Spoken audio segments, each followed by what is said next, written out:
What's going on, guys? Main Event Matt here. Time to bring you guys my Raw review. I know this is going to be a little bit later than usual. It's going to be up a little bit later, so I'll probably get a little bit less views on this one than usual, but it's okay. I'm going to start trying to make these reviews a bit quicker because I don't want to spend 30 minutes here setting, calling move-by-move reviews.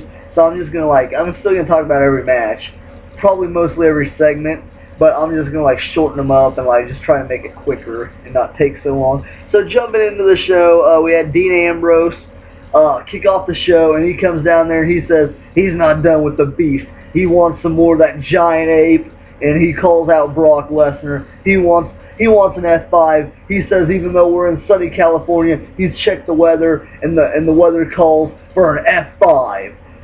But then we're cut off by Stephanie McMahon. She's not a freaking F5. She comes down to the ring and says, you know what, Dean? Tonight, you're going to get an F5. But it's not going to be the way that you expect. It's going to be a fatal 5-way. It's what? What the fuck's a fatal 5-way? Well, it turns out it's just a fatal 4-way. It's just with 5 people. So... And Michael Cole's over there on commentary yeah, these things are rare. Bitch, this is a new concept. I don't even think we've ever had a fatal 5-way. If there's actually been a fatal 5-way, please tell me, because I had no clue. I've never even heard of a fucking fatal 5-way. Stephanie just made this concept up. Very smart, though. The whole time I was sitting here thinking, if you watch my universe and you know anything about... She said fatal. I was like, wait, Max Fatal? I'm getting called up. This is by far the best match of the night, and it actually kicked off the show match-wise. Amazing match. It was Dean Ambrose, and they put a stipulation on it, Stephanie did, to where if Roman Reigns came out, Dean Ambrose was thrown out of the triple threat at Fastlane, so Roman Reigns couldn't come out and help him. That was Dean Ambrose versus the first contestant, Kevin Owens. The second contestant, I believe, was Stardust. And the third contestant, who the fuck was the third contestant? That was Prince Pretty, Tyler Breeze, of course. Yeah, Mr. Selfie Stick. And then he jobbed to Titus O'Neil a couple weeks ago, but they're like, fuck you, Titus, you're out of here. We're going to make the people that jobbed you get title shots. Yeah, fuck you. And then finally, the last contestant was Dolph Ziggler, and this was an awesome freaking match. A lot of huge spots in it. I really like the spot where Kevin Owens picked I believe it was Ziggler up. I'm not for sure. Maybe it wasn't Ziggler. He picked someone up and threw him to the outside onto the rest of them. It might have been Tyler Breeze, actually. He pop-up powerbombed him. He picked him up for the powerbomb, except he threw him outside the ring onto the other guys that are on the outside. There's this cool segment where Dean Ambrose did the Daniel Bryan style diving, suicide dive, where someone went to clothesline in the ring. I believe it was Kevin Owens, and I got an eyelash in my fucking eye. But he went to suicide dive. I mean, Kevin Owens went to clothesline, and Dean Ambrose ducked it and suicide dived onto the guys on the outside. Daniel Bryan used to always do that. So that's what it's fucking eyelash. So that's what I was saying. Yeah, he did a Daniel Bryan style suicide dive there. Really cool. There's this segment later where Kevin Owens was on the outside, everyone's just hitting big moves. And then Kevin Owens just pulls it, jumps over the fucking ropes. I was surprised he could do that. People take for granted how athletic Kevin Owens actually is. He fucking jumped over the ropes and then super kicked one of them. I can't remember who it was.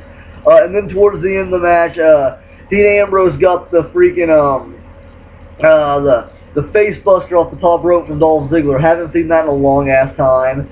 And then Dean Ambrose hit the lunatic lariat on Stardust after Stardust done the drop thing instead of the slap to the face. I can't remember what you call it, but instead of that he did the kick. And then Dean Ambrose bounced off the ropes, lunatic lariat. And then he went to hit Stardust with the Dirty Deeds. And when he did, Ziggler came in the ring and jumped up on his back and hit a zigzag with the Dirty Deeds. And then Tyler Breeze came in the ring, threw Ziggler out, and then was going over to pin Ambrose. He turned around, ran right into a pop-up powerbomb. Kevin Owens goes into the cover. 1, 2, 3. Kevin Owens is your brand new Intercontinental Champion. You know what that means for WrestleMania. Kevin Owens, AJ Styles, IC Championship. That's going to be badass. Of course, I'm saying that's going to happen because of what happened at the Rumble where Kevin Owens eliminated AJ Styles. That's obviously going to set up for their feud for the IC title, where AJ Styles defeats Kevin Owens for the championship at WrestleMania. Kevin Owens is just going to be a transition champion. This is the second run. Wouldn't be too surprised. I forgot to add an awesome freaking segment more towards the middle of the match where Tyler Breeze almost won. I was freaking out. I was down throwing the counts down. I thought Tyler Breeze had it. I was marking out. I thought Tyler was going to be the new Intercontinental Champion. That'd be something. Go from jobbing to Titus O'Neil to Intercontinental Champion. Yeah, but that didn't happen. Kevin Owens had all 4 of the other competitors in each corner, and he just started doing cannonballs on all of them until he got to Tyler Breeze, and he went for another cannonball. Tyler Breeze jumps up out of the corner, supermodel kick into the beauty shot. 1, 2, and then all 3 other guys just jump on to break it up, and it was awesome. But that was a really great match. Kevin freaking Owens won. Of course, I got fan access, VIP Kevin Owens, so hopefully he has the IC Championship by then. But still, I should say, because Ziggler's going to get his rematch. But amazing match to kick off Raw. Awesome, fucking badass. After that, we got Dean Ambrose backstage, and he's talking about how, yeah, he lost his championship, but now that's giving him motivation and adrenaline and energy to go into this triple threat match and win, because once one door closes, a new door opens.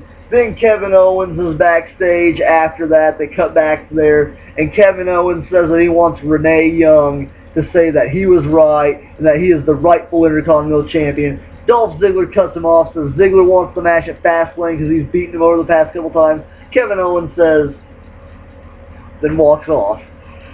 Then after that, we get a New Day segment in the ring. Oh, don't you dare be sour. Clap for your world famous 2-time champs and feel the power. The New Day comes down to the ring, and they talk about how apparently they're going to be on the cutting edge / peep show at Fastlane, so they're having a fucking talk show at Fastlane instead of having the New Day fight. How stupid is that? But it should be great because it's Edge and Christian. Always great to see them. They're fucking hilarious. The whole reason they're doing this is just to peep their show that totally reeks of awesomeness. That their debut episode is going to be after Fastlane, which should be awesome. But this thing was hilarious.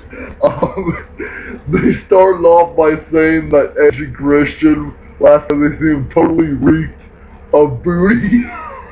And they went on to say that that they broke the code, and what book did they say? I don't remember, but it was hilarious. And it is never bring a kazoo to a trombone fight. And then they went on to talk about how Mark Henry could have been the world's largest unicorn, but since he turned on them, he is now the world's largest booty hole, according to Kofi Kingston. And then Mark Henry comes out. He ends up having a match against Big E, and this match was pretty boring, to be honest. Big E hit a couple big splashes, but other than that, nothing really happened. Mark Henry hit an Oklahoma Slam, but then at the end of the match, that's what I'm confused about. Xavier Woods get up on the apron, blowing a stupid trombone in Mark Henry's face. Mark Henry knocks him off. Then Big E takes advantage, lifts him up, looking for the big ending. He had him up there, everything, so that was fine. But then all of a sudden, Mark Henry's fat ass just falls off and then lays on the ground. And then Big E just pins him for the 3. So I don't know if Mark Henry was like, he is probably legit hurt somehow in that match because it made no sense. Like, Mark Henry just fell off Big E's shoulders, and then Big E just pinned him. I mean, if they botched the move, they wouldn't have just finished it there. Big E would have hit something. So, I mean, apparently Mark Henry's hurt or something. Like, that's all you can take from it. Terrible match because of the ending. But other than that, they didn't act like anything was wrong. Celebrated in the ring. All good. Then we had an interview with Brie Bella. And, of course, she's talking about the condition of Daniel Bryan. Talking about how she's going to retire here soon. Well, hinting at it.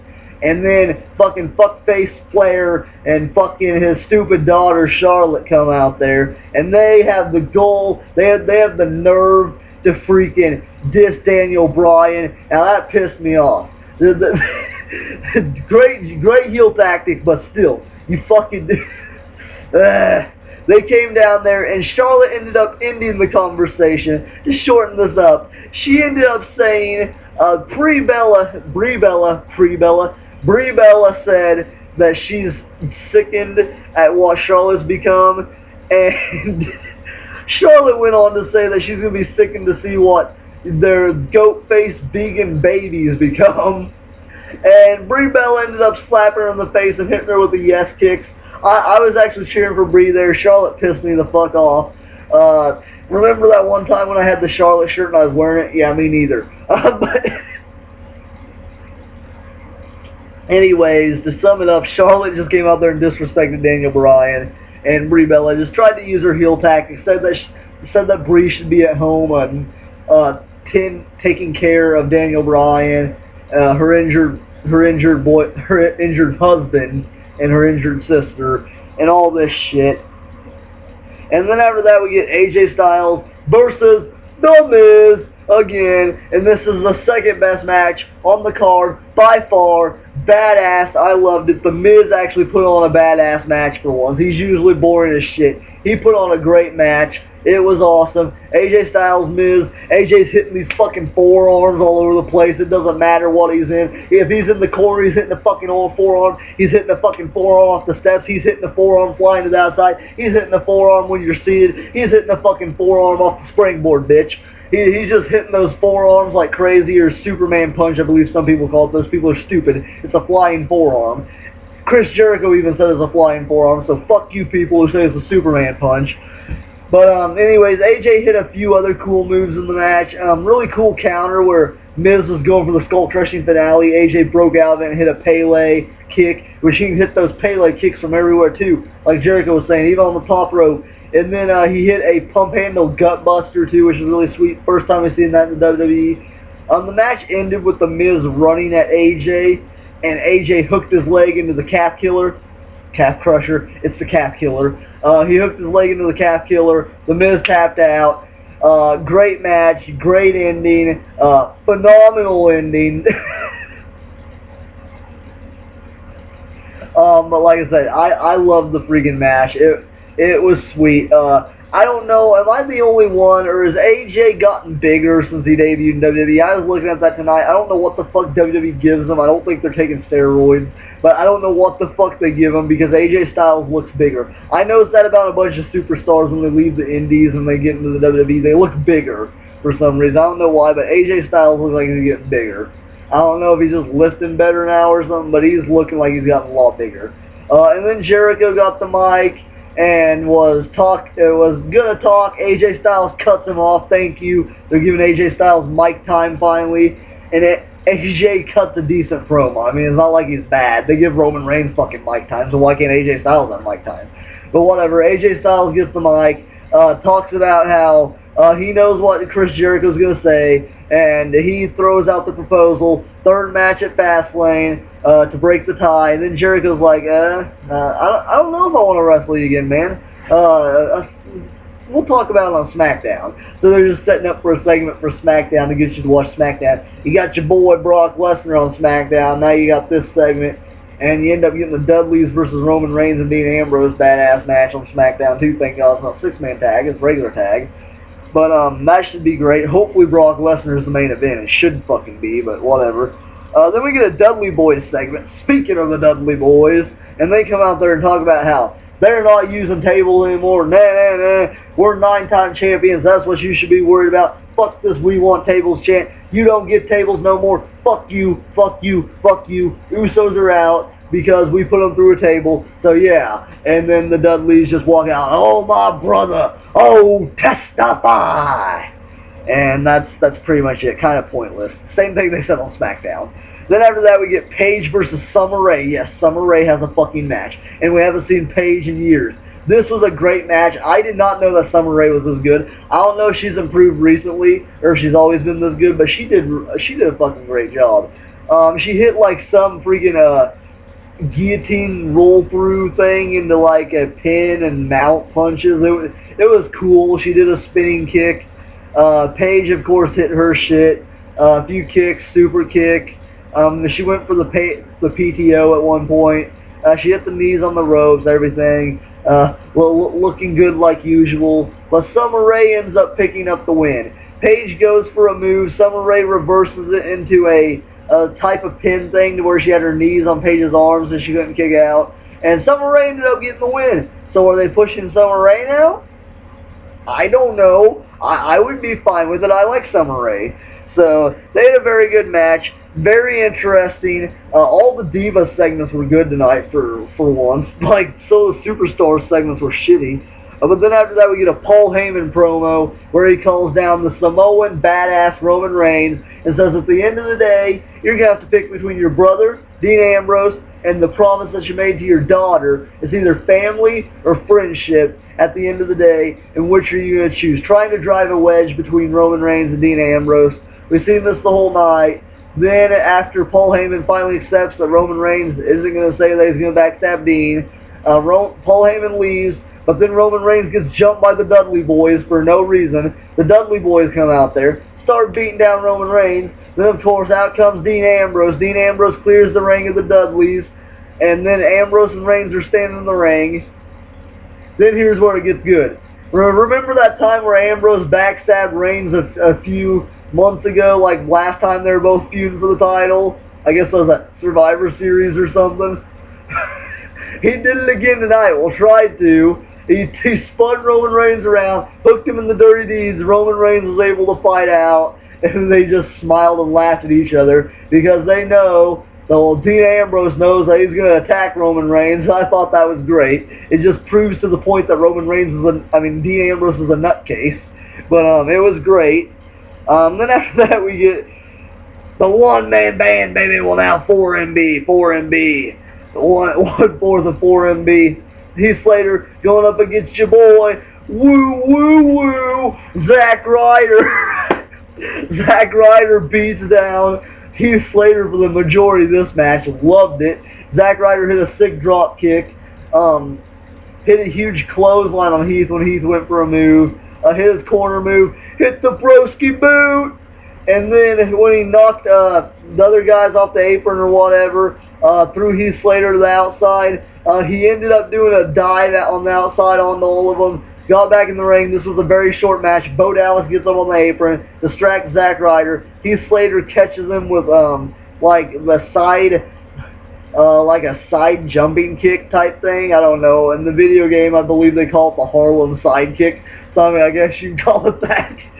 But whatever. It's some jumping side kick and then hits him with the Impaler DDT. I don't think he has a name for it, so it's just the Impaler DDT. And picks up the win. So, of course, quick match. Zack Ryder was on Raw, though. That's all you need to take from that. That was awesome.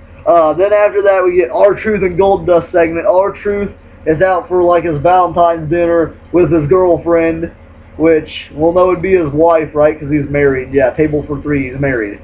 Speaking of table for three, R-Truth had to mention it this, because guess who their waiter is? None other than Goldust.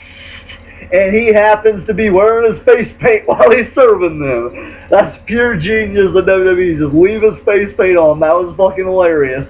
And then he asked him what he's doing here and if he actually works here. Goldust brings him a bottle of champagne and goes to open it. And what he does, he holds it between his legs. The cap finally pops off, and then of course it sprays all over R-Truth's wife. This segment is not PG.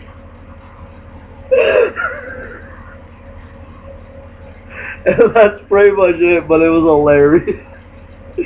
Then after that we get a pointless six-man tag with the Lucha Dusha Dragons and Neville, apparently they're a team now, versus the League of Nations. Wait, what? Did I miss something? No, you didn't. I completely skipped this match. Don't give a fuck. Alberto ended up winning with the freaking stomp off the top rope when Sin Cara is tied up in the fucking ropes down below. Whatever. Alberto Del Rio wins. And then we get him backstage. We come to find out that the freaking United States title match is the freaking kickoff. Dude, that's what I'm saying. Once Kalisto gets the title, that little lucha jobber fucking gets the kickoff when he's defending his fucking title. That's how much no one gives a shit about Kalisto. So lucha, lucha. That really worked out for you, didn't it? Then after that, we get Becky Lynch taking on Naomi. And this match was fairly short, too. Nothing special. Naomi just did her, like, standing stupid kicks. JBL called her the Neon Nightmare, which is really close to Nitro Nightmare, which is my character I've had since WWE 13. Does that mean JBL's watching Universe? Possibly. But, then, Naomi goes to roll her up, and when she does this, Becky hooks her arm into the disarmor. Naomi taps out. Tamina gets in, attacks her. They wait about a few minutes with them just beating down Becky, because then they get the big pop for Sasha Banks. Sasha Banks comes down to the ring. Doesn't even get in the ring till after they beat up Becky some more. Then right when she gets in the ring, Naomi and Tamina run off, and that pretty much ends it. So Sasha didn't even fight him or anything. It's kind of weird. I thought she would. And then we ended the freaking show with the Big Show taking on Braun Strowman. Yeah! No one cares. That's the end of my review. Bye.